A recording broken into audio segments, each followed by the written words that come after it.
You're overreacting. It's just a wedding, my wife said when I wasn't invited to my own daughter's. Just a wedding. Let that sink in. Our daughter, was getting married. There were months of planning, secret phone calls between my wife, Denise, and our daughter, Madison. I was never looped in. At first, I thought it was the usual mother-daughter bonding thing. Dresses. Flowers. You know, stuff dads don't get into. I even joked about it. But when I noticed they'd go quiet whenever I entered a room or suddenly changed the topic, my gut started twisting. I pushed it down, told myself I was being paranoid. But then came the bomb. The wedding invitation arrived by mail. Addressed to Denise Miller +1. I stared at that damn envelope like it was written in another language. I thought, there has to be a mistake. Maybe they printed it wrong. I called Madison immediately. She didn't pick up. I tried again. Straight to voicemail. An hour later, Denise walked in with her usual smug face, iced coffee in hand, sunglasses still on indoors. I showed her the envelope. And you know what she said? You're overreacting. It's just a wedding. That's when something inside me snapped. My fists clenched so hard, my nails broke skin. I asked her, why wasn't I invited? She rolled her eyes like I was a toddler throwing a tantrum. Because Madison didn't want you there. She said it would be awkward. Awkward. I repeated. Awkward? I'm her father, Denise. She sipped her coffee, leaned on the kitchen island, and gave me this look, like I was dirt under her shoes. You made her childhood miserable with your moods. Your so-called discipline. She wants a day without drama. I was stunned. I'd never hit my daughter, never yelled at her. I worked 60 hours a week to keep that girl in private school, bought her first car, and helped her through her first breakup at 2 a.m. when Denise was passed out drunk on the couch after another girls' night. Denise, now smirking, added the final stab. Besides, I'm taking someone else. Silence. I asked, slowly, like a man who wasn't sure he even heard correctly, You're taking someone else to our daughter's wedding? She just nodded, as casual as telling me we were out of milk. That night, I booked a trip. Somewhere far. Somewhere I wouldn't have to see the wedding photos. Somewhere I wouldn't have to hear about the speeches, the toasts, the father-daughter dance that I wouldn't be part of. 3 days later, while I was walking along a quiet beach in Costa Rica, I turned on my phone. 12 missed calls. 7 voicemails. 32 text messages. All from family. All in a panic. The first voicemail was from my brother, shouting over some kind of commotion in the background. Look, where the hell are you? Call me back, man. Something went down at the wedding. You won't believe this *T. I stopped walking. The world around me went quiet, the sound of the waves fading into static. My heart was hammering against my ribs. I called him back. He picked up on the first ring. Bro, Denise brought her boy toy to the wedding. Madison's wedding. And guess what? The idiot made a toast, drunk off his *SS, called Madison his stepdaughter in front of everyone. Your mother fainted. Then Denise slapped Aunt Carol. Cops came. It was a total disaster. I didn't respond. Just held the phone to my ear, my jaw clenched, my vision blurry. Denise. Of course it was Denise. Of course she had a boy toy. Of course she ruined our daughter's wedding. And of course it took public embarrassment for everyone to see what I had been trying to swallow for the last 2 years. But it wasn't just about the wedding anymore. No. Something had snapped. And I needed to know everything. The betrayal wasn't just emotional, it was strategic. Calculated. And now, I was done pretending not to see it. The mask was off. And I was going to uncover every filthy little lie she buried beneath that perfect smile. I flew home the next day. The moment I stepped through the front door, I felt it. This thick tension in the air, like the house itself was bracing for impact. Her shoes were in the hallway, the same heels she probably wore to the wedding. I stood there staring at them for a moment, imagining her walking in on the arm of some greasy bastard while our daughter smiled and pretended everything was normal. I heard her upstairs. Music playing, faintly. She was humming. I walked up slowly. No rush. Just soaking in every second of what was about to happen. She was in the bedroom, in front of the mirror, brushing her hair like nothing happened. She saw me in the reflection and said, "Oh, you're back early." I didn't answer. Just walked in and closed the door behind me. You didn't miss much, she continued, completely unfazed. The wedding was fine. A bit of drama, but you know how Carol gets. I stared at her. She turned and gave me that fake smile again, the one she's used for years. The one that used to fool me. So, how was Costa Rica? She asked, as if I'd just come home from a business trip. I took a step closer. Did you really think I wouldn't find out? She blinked. Find out what? The guy you brought. The one who made the speech. Her expression didn't even twitch. Oh, him. Who is he? Why does it matter? She asked with a shrug. You left, remember? You booked yourself a nice little vacation while your daughter got married. That's what people will remember. I felt my stomach twist. I left because I wasn't invited. You could have fought harder, she said, turning back to the mirror. You could have tried. But no, you ran away. Again. I snapped. I ran away? I stayed in this house while you treated me like I was invisible. I stayed when you came home at 2 a.m. reeking of perfume that wasn't yours. I stayed when I found the receipt for the hotel room on your card. You think I didn't know? You think I didn't notice your phone always flipped face down, your password suddenly changing, your late-night showers? She stayed quiet for a moment. Then, you sound pathetic. That word hit harder than any slap. I took a breath. Who is he? She finally looked at me. His name is Derek. He's younger than you. Fitter. Doesn't sulk around the house. And when I talk, he actually listens instead of staring at his phone or acting like everything's a damn problem. I laughed bitterly. So this is what you trade years of marriage for? A gym rat with a good jawline and no responsibilities. At least he makes me feel alive, she snapped. You haven't touched me in months. I stepped back, like her words physically shoved me. Because every time I looked at you, I saw someone who wasn't mine anymore. She stood up, now defensive. You think you're some kind of victim in all this? You were never there. Look. Always working, always tired. You stopped trying years ago. I couldn't believe what I was hearing. All those nights I stayed late, pushing overtime just so we could afford vacations, gifts, Madison's college. She saw that as me not trying. I shook my head slowly. You really are something else. Oh, please, she said, arms crossed. You're just mad because someone else wanted me and you didn't. There was silence. And then I said it. Pack your things. She laughed. Excuse me. You heard me. I'm done. You crossed a line, Denise. Not just with me, but with Madison. With the whole family. You humiliated everyone. This isn't about just a fling anymore. This is about who you've become. She stepped closer. You think you're going to kick me out of this house? I'll call Madison right now. I'll tell her you're being abusive. I'll make one post online and you'll be the villain.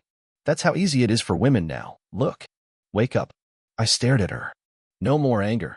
Just cold, clear realization. You won't need to, I said. Because I'm leaving. But I'm taking every shred of evidence with me. Every screenshot, every bank record, every receipt, every lie. I'm done being the quiet one.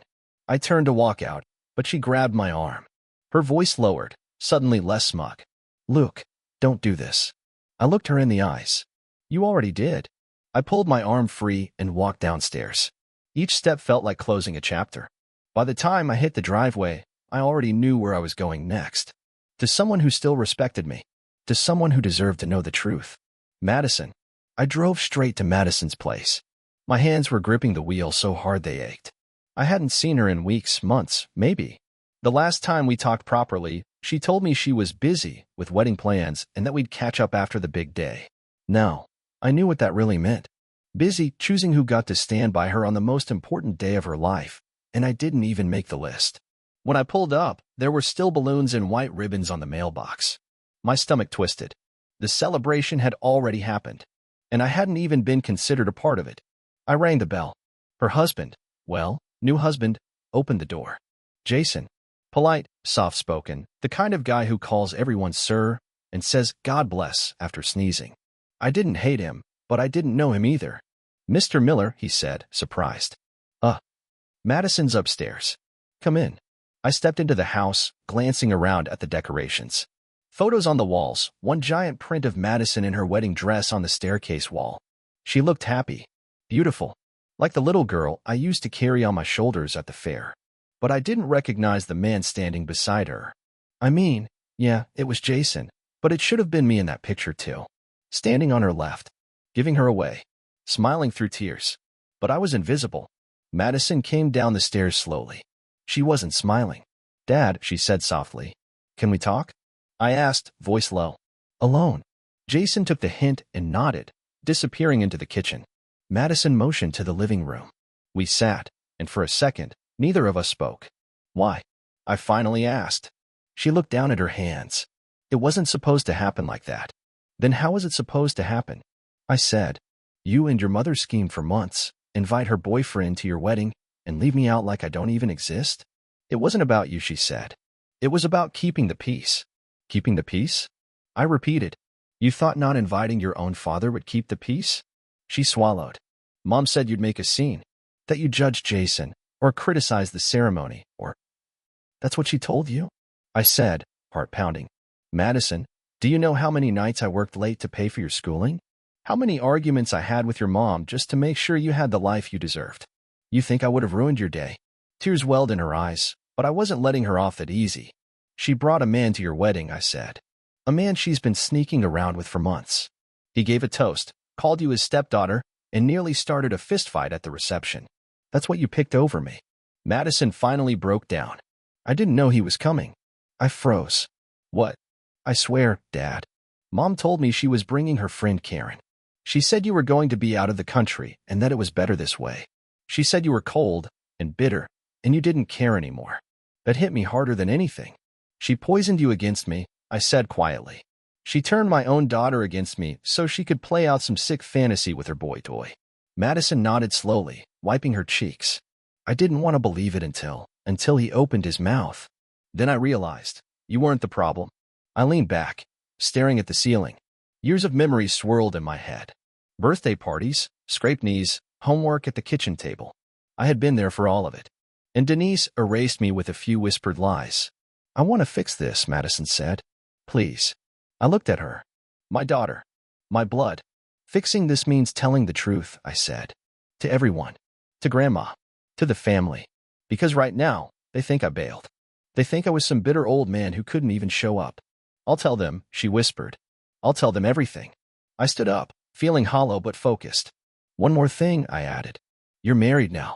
And trust me, betrayal doesn't always come with a warning. You love Jason, right? More than anything, she said. Then don't let anyone, twist your truth. Not even family. Learn from what your mom did. Love is about loyalty, not convenience. She nodded, silent tears running down her cheeks. As I walked out, Jason gave me a small nod of respect. But when I got in the car, I didn't feel victorious. I felt broken. I'd gotten answers. I'd been hurt. But something inside me had changed forever.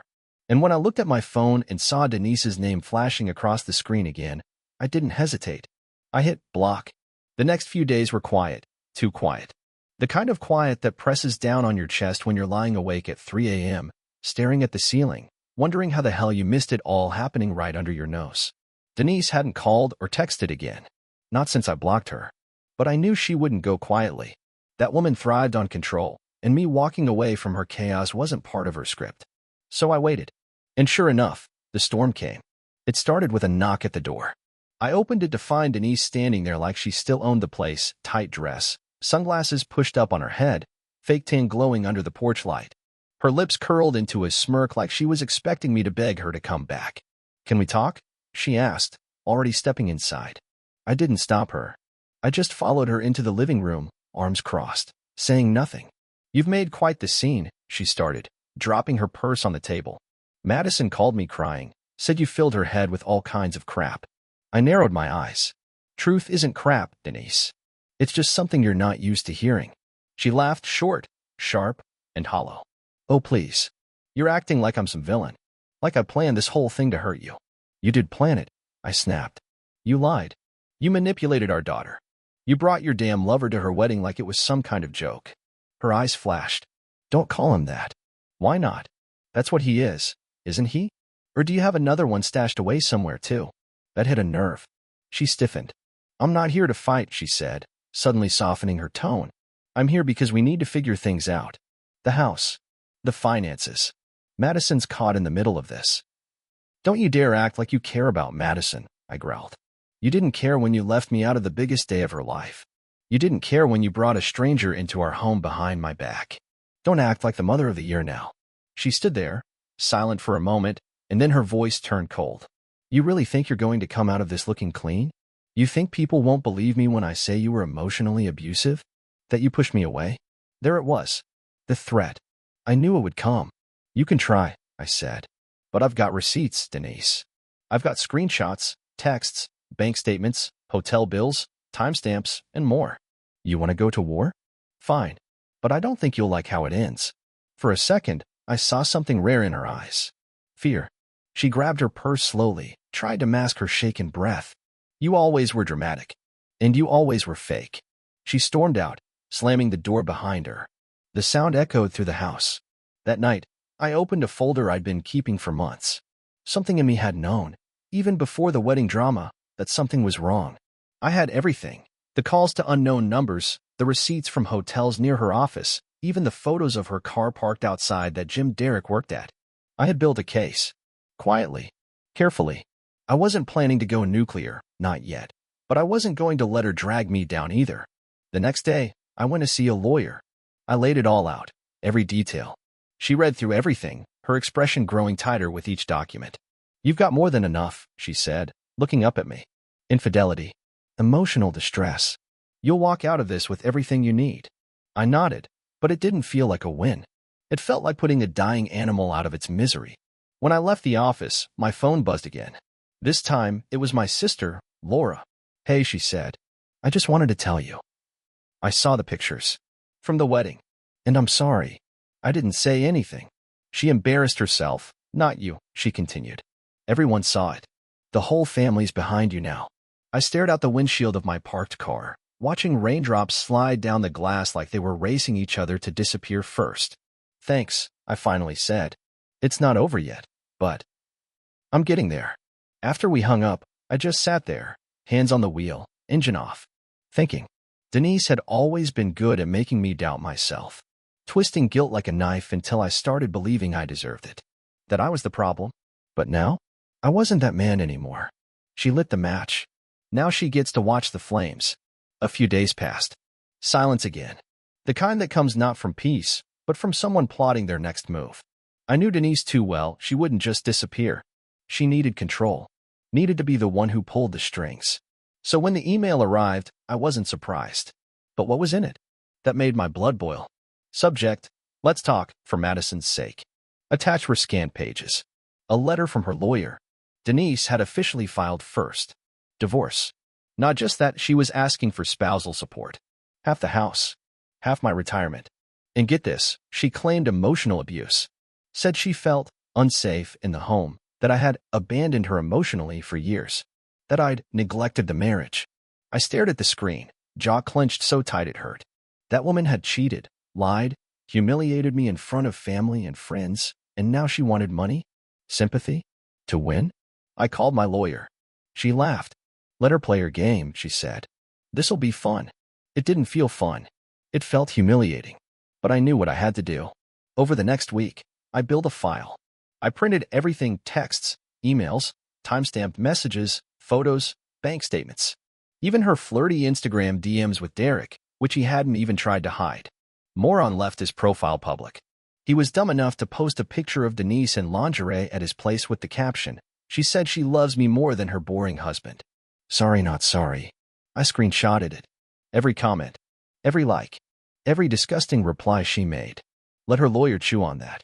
But here's the thing. I wasn't just doing this for revenge anymore. I was doing it because for once, I wanted people to see her for who she really was. Not the sweet little suburban mom she pretended to be at brunch. Not the supportive wife she played in public. The mask had to come off, completely. The court date was set. Meanwhile, Denise made the rounds, trying to charm the family back to her side. I got texts from cousins I hadn't spoken to in years asking what really happened. I ignored them. Let them squirm. Let them sit in their confusion until the truth hit them like it hit me, sharp and slow, like a knife sliding between ribs. But not everyone was fooled. One night, around 10 p.m., there was a knock on my door. I opened it, and there stood Madison. Alone. She looked tired. Her makeup was smeared, like she'd been crying. "Can I come in?" she asked. I stepped aside without a word. We sat in the kitchen. She didn't touch her tea. Just held the cup like she needed something warm to remind her this wasn't a nightmare. "She came to our place," she said. "Told Jason and me that you were trying to destroy her.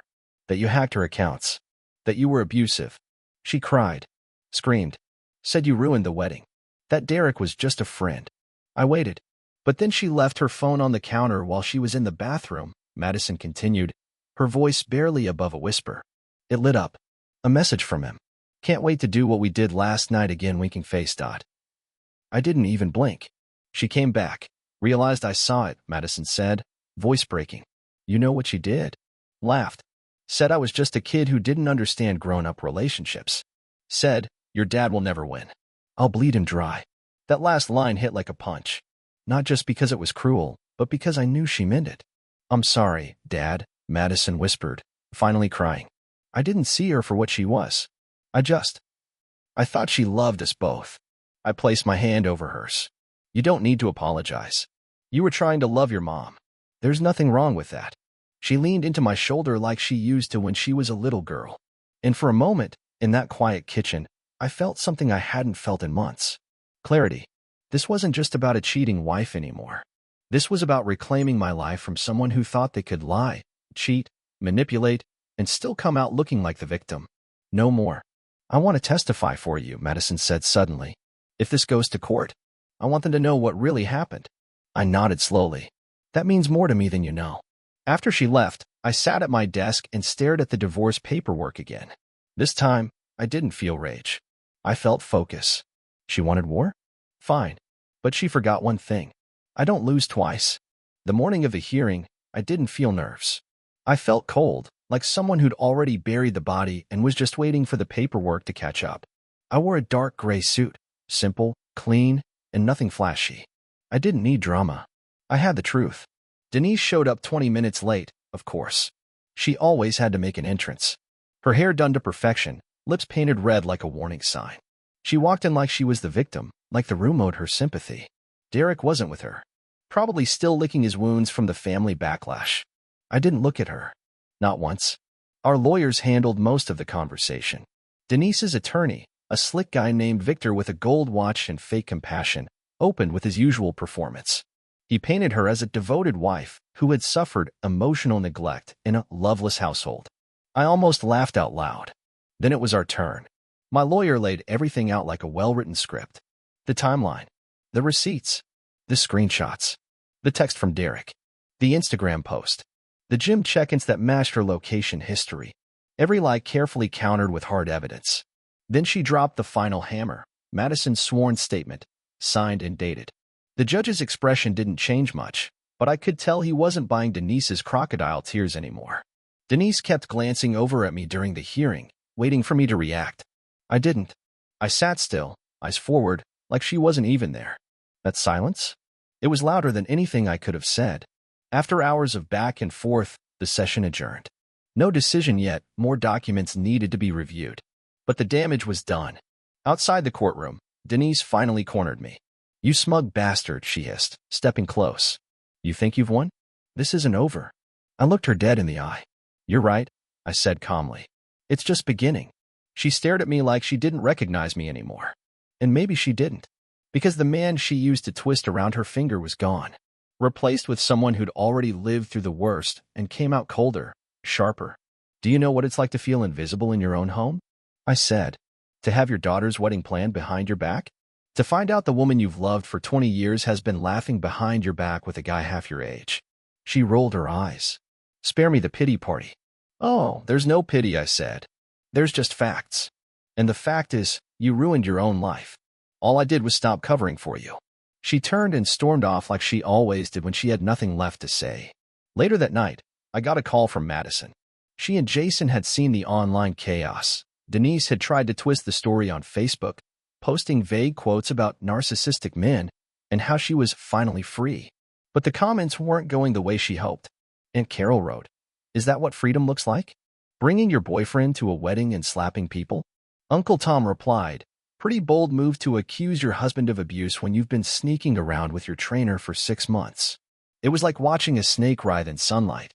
The more she moved, the clearer people saw what she really was. I didn't reply to any of it. Didn't need to. I spent the evening packing the last of her things. Everything she'd left behind. Her shoes, makeup, photos. Even that dumb scented candle she always lit after her fake gym sessions. I boxed it all up and left it on the porch. Then I sat on the couch with a beer, stared at the blank TV, and let myself breathe for the first time in months. The pain was still there, of course it was. You don't spend 2 decades building a life with someone and walk away without scars. But the betrayal? It didn't own me anymore. I could feel the rage slowly turning into resolve. She took so much. My trust, my time, my dignity. But what she didn't take, what she couldn't take, was my backbone. And that was the one thing I still had left to fight with. Weeks passed. The court process dragged on as expected. Motions, hearings, more letters from her overpriced lawyer, full of fake concern and veiled threats. But I didn't flinch. Every time another envelope showed up in the mail, I added it to the growing pile on my desk. Her lies were a joke now. Predictable, exhausting, but harmless. Like a dog barking behind a locked gate. Then came the unexpected twist. I was at work when I got the call from Derek. Yeah, Derek. I didn't even know how he got my number, but there it was, his name flashing on my screen like a cockroach crawling across white linen. For a second, I considered ignoring it. But curiosity won. I answered. What do you want? He sighed on the other end, clearly nervous. Look, man. I know I'm the last person you want to hear from, but I need to talk to you. You think? I snapped. After screwing my wife and showing up to my daughter's wedding like some discount soap opera character? He didn't fight back.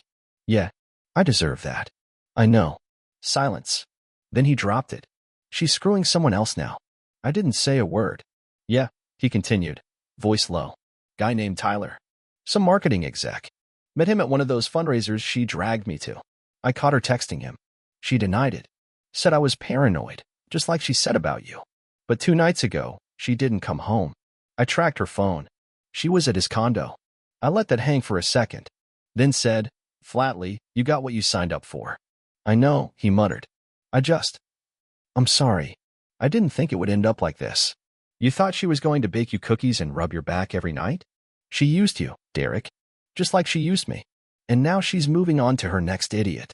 He sighed again, then added something I didn't expect. She said she wants to get pregnant. With his kid. That caught me off guard. For years, she'd told me she didn't want another child. Said one was enough.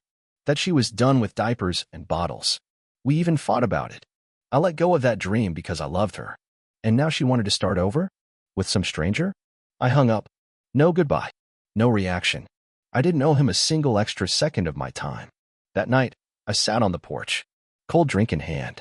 Just thinking. Not angry anymore. Just still. Like the calm after a fire, where all that's left is ash and silence. My lawyer called the next day. She's backed off the spousal support demand, she said. Claims she's met someone new and doesn't want to cling to the past. I laughed.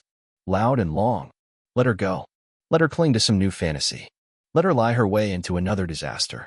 I wasn't going to stop her. I was done cleaning up her mess. The judge finalized everything 2 weeks later. I got the house. My retirement. My dignity. She got whatever was waiting for her on the other side of all her lies. The day the divorce was official, Madison and Jason came over. They brought dinner, just the 3 of us. Madison cooked, her mom never did. We sat outside, candles on the table, laughter floating up into the night air like a language I hadn't spoken in years. At one point, Madison leaned over and said, "You look lighter." And maybe I was. Because I wasn't carrying her anymore. I wasn't begging for honesty. I wasn't watching my back every time she picked up her phone.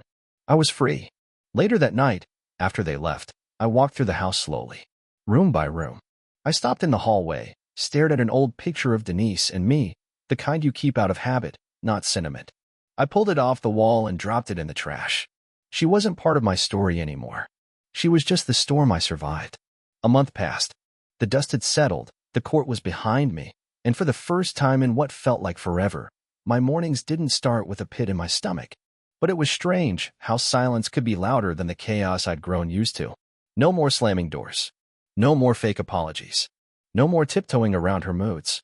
Just the hum of the fridge, the creak of the floorboards, and my own breathing.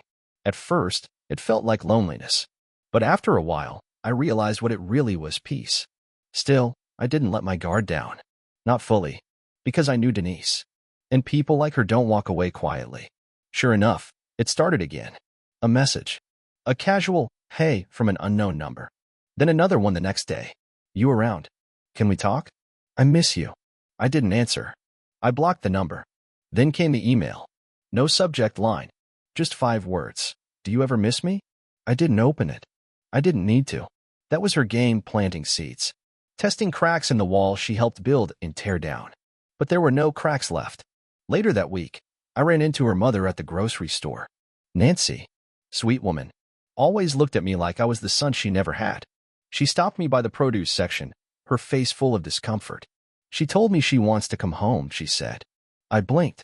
Home. Nancy nodded, voice quiet. She says she made a mistake. That things didn't work out with that guy. Or the one after him. I gave a dry laugh. There were more. Nancy didn't answer. Didn't need to. She's not coming back here, I said calmly. Not now. Not ever. I figured, Nancy said. I had to say it. For her. She's my daughter, Luke. I get it, I said. But your daughter lit a match and watched me burn. She's not getting another chance. Nancy looked down, ashamed. She didn't argue. She just nodded and walked away. That night, I opened my journal. One I hadn't touched in years. I started writing, not about her, but about me. About everything I let slide. About how I shrank myself to keep the peace. How I thought compromise meant swallowing pain. And how I was done with that version of myself. Because the truth was, I had spent so much of my marriage trying to fix someone who didn't want to be fixed. Trying to hold on to a woman who wore loyalty like a costume and love like a tool. And I had paid for it, emotionally, financially, even physically. But I'd survived. And now? I was rebuilding. Slowly. Quietly. A few weeks later, Madison surprised me with something. A framed photo of us, from her graduation. Just the two of us. She'd added a quote at the bottom. The ones who stay silent are often the strongest. I put it on my nightstand. Not as a reminder of the past, but as proof that I made it out. That I didn't lose. I lived. And I'd never go back to the version of me that let Denise take pieces of my soul and pretend it was love. She'll move on. She'll lie to someone else. She'll paint herself as the victim in some new story. Let her. That chapter's closed. That book is burned. And I'm already halfway through writing the next one. Summer came. The kind of summer that makes everything feel lighter. Air, skin, heart. I found myself sitting outside more often, doing nothing in particular. Just existing. Watching the wind move the trees. Listening to birds. Letting the silence be a friend instead of something to fear. One morning, I got a message from an old college buddy, Ethan. We hadn't talked in years, not since before the whole mess with Denise began. He'd heard about the divorce through the grapevine and wanted to grab a drink. I said yes. Not because I needed to talk, but because it felt like the kind of thing a normal man does when he's living again instead of surviving. We met at a quiet bar downtown. Nothing fancy. Just wood floors, old music, and a bartender who didn't ask too many questions. Ethan raised his glass and grinned. You look different. Divorce does that, I said, smirking. He leaned in. I heard bits and pieces. Never knew it was that bad. Most people didn't, I said. She made sure of that. We talked for hours. About life. About stupid things we did in college. About how things get away from you without you realizing it. How you wake up one day and wonder when the hell you stopped recognizing the person in your own bed. Before we left, he said something I didn't expect. You know, you're not bitter. That's rare. I thought about that. Was I bitter? Maybe. But mostly, I was tired of carrying her mess. I wasted too much time being angry, I said. Now I'm just focused on what's left of me. What's worth keeping. A week later, I saw Denise again. Not in person. On the news. Local segment. Fundraiser gala. There she was, arm wrapped around some suited man with slick back hair and a forced smile. She looked thinner. Tighter. Like she was trying to wear the years off her face with makeup and lighting. I watched for exactly 30 seconds before turning off the TV. Let her chase whatever version of happiness she thought she deserved. I had something better. Clarity. Later that evening, Madison called. She and Jason were expecting. My first grandchild. I wanted you to be the first to know, she said, her voice full of something I hadn't heard in a while, pure joy. I didn't cry, but my throat tightened. I'll be there for everything, I said. Every step. And I meant it. No missed moments. No whispered lies. No more being pushed out of my own life. When I hung up, I looked around the house. It felt different now. Warmer. Like it belonged to me again. The ghost of her perfume no longer lingered in the hallways. Her voice didn't echo in the walls. Her absence wasn't a wound anymore. It was a clean scar. A story with an ending. That night, I poured a drink, stepped outside, and sat on the porch. The stars were out. Air was still. And I felt good. Not just okay. Good. Denise would keep moving from man to man, lie to lie, thinking every new start was the one that would fix her. But you can't build peace on a pile of broken promises. And me? I finally had peace. No more pretending. No more bleeding for someone who couldn't even hand me a Band-Aid. I wasn't angry anymore. I was free. The first time I smiled without forcing it was at the park, watching a group of kids chase each other near the fountain. One of them tripped, skinned his knee, and got up laughing like it didn't even matter. I don't know why it hit me the way it did, but it did. That kind of resilience.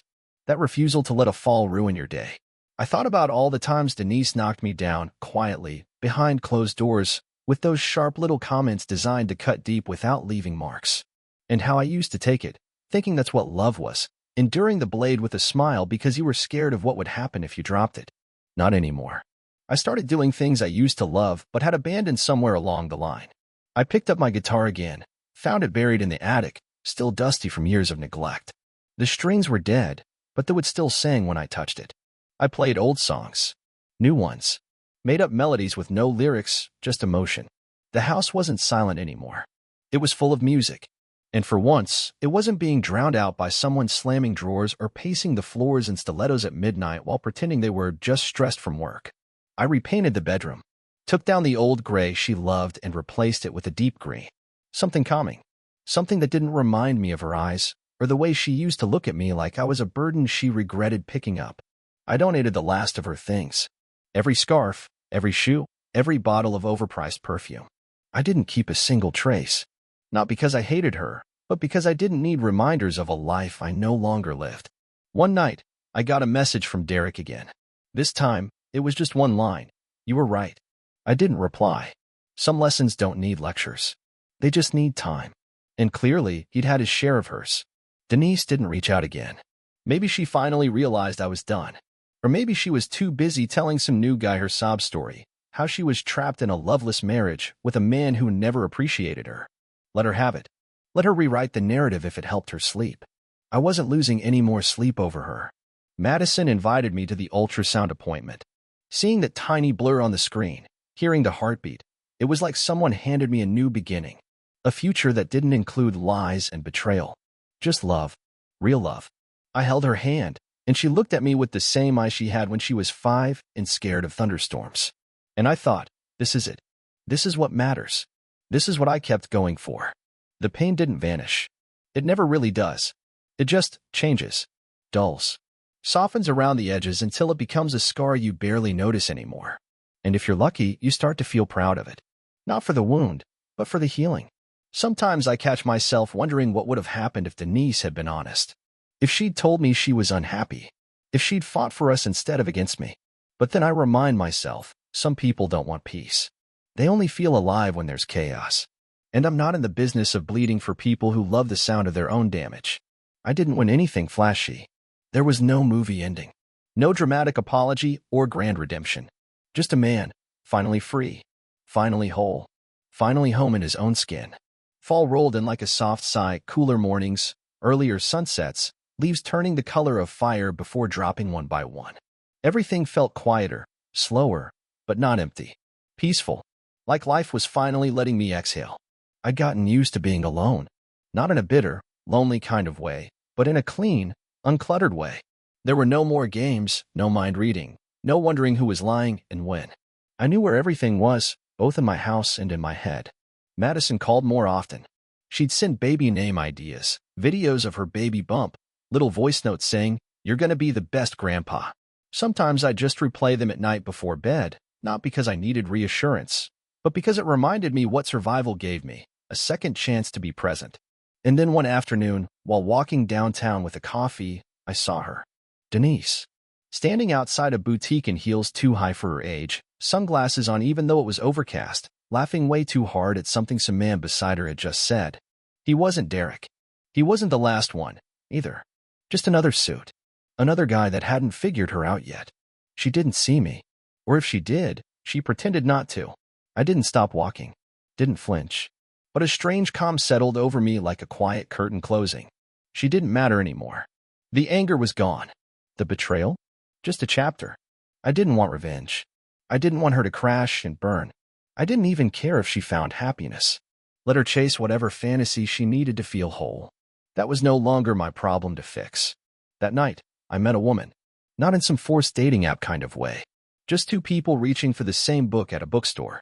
She laughed when our hands touched the cover at the same time. One of those genuine laughs, no filters, no hidden meanings. Her name was Claire. Divorced too. Two grown kids. Wore no makeup. Her eyes told the truth before her mouth even opened. We had coffee. Talked for hours like time had no business interrupting us. No expectations. No masks. Just two people with scars that didn't scare each other. And that's when I knew Denise was my lesson. Claire might be my peace. You never forget what betrayal feels like. You never fully erase the sting of knowing the person you trusted most used that trust as a weapon. But if you're lucky, if you survive it, grow through it, you come out the other side with something even stronger. Boundaries. Self-worth. The ability to look someone in the eye and say, you don't get to break me. I wasn't broken. I was rebuilt. And this time, no one gets to touch the foundation but me. Winter came. Not the cruel kind, but the quiet one, where the world slows down and everything feels still, reflective. I'd always hated this season. The cold, the gray skies, the long nights. But this time, I welcomed it. There was something honest about it. No pretending. Just truth in its rawest form. And I learned to love the truth, even when it hurt. One morning, I stood at the window with a mug of coffee, watching the first snowfall. It wasn't dramatic. Just soft flakes drifting down, covering the lawn like a clean slate. I thought about everything that had happened. Every lie, every fight. Every night I lay awake wondering what I did wrong. And for the first time in a long time, I didn't feel pain when I thought of her. I felt nothing. Not hate. Not bitterness. Just the final silence of something that had died long ago, and now, at last, was buried. The house was warm. Madison had knitted a tiny blue blanket for the baby. She sent me a picture the night before, Jason asleep on the couch, her feet in his lap, the blanket folded on her belly. My grandson was due in a few weeks. My grandson. It still hit me in waves. I was already planning to build a crib in the spare room. I had tools, wood, time, and finally, the peace of mind to do it right. No distractions. No drama. Just purpose. Claire and I still talked. No pressure. Just easy connection. She understood silence the way I did.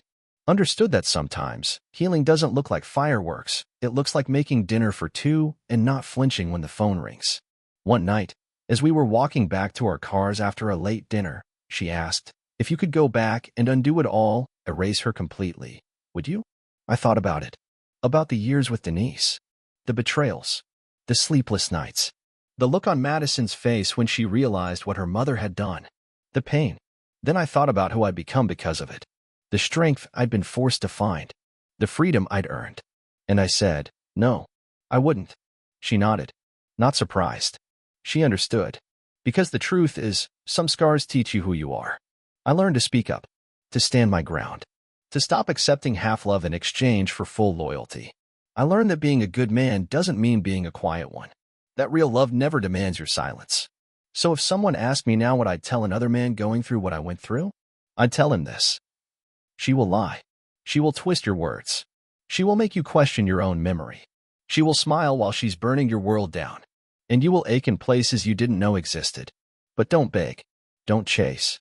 Don't let her rewrite your worth. Stand up. Speak the truth. Hold the line.